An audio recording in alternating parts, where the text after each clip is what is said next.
Magluto naman tayo ngayon ng masarap na merienda, maha blanca.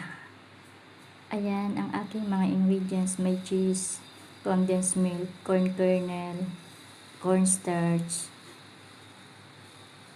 ayan, gata. At lalagyan ko ito ng buko. Ito yung evaporated milk. Isang lata lang tong evaporated milk, 140 ml. Ayan, simulan na natin. Ito yung 200 grams na cornstarch. Lagyan natin lang ng isang tasang tubig.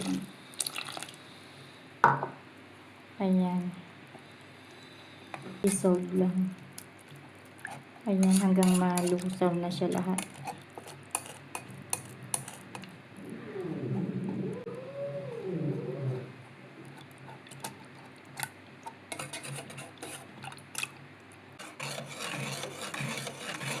Set aside muna natin to.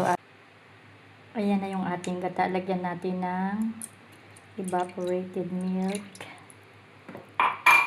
Isama na rin natin ng ating condensed milk. Ayan.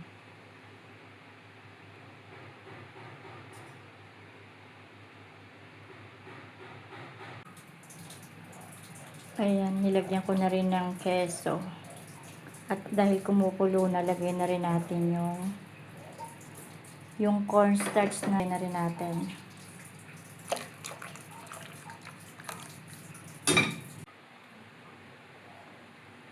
Mabilis lang itong lutuin. Masarap na merienda.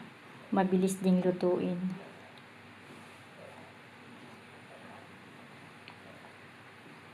Ayan, sandali lang. Haluin lang natin ng haluin. Kailangan lang kasi tuloy-tuloy yung halo natin na ganyan.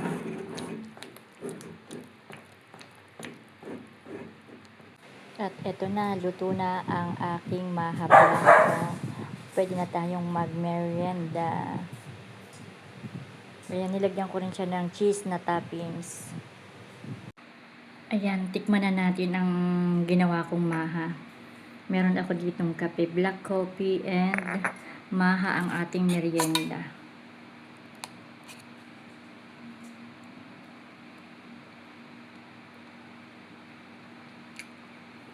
Tamang-tama din yung tamis. Ayaw ko yung masyadong matamis, kaya hindi ko na nilagyan ng sugar. Sarap. Tamang-tama lang.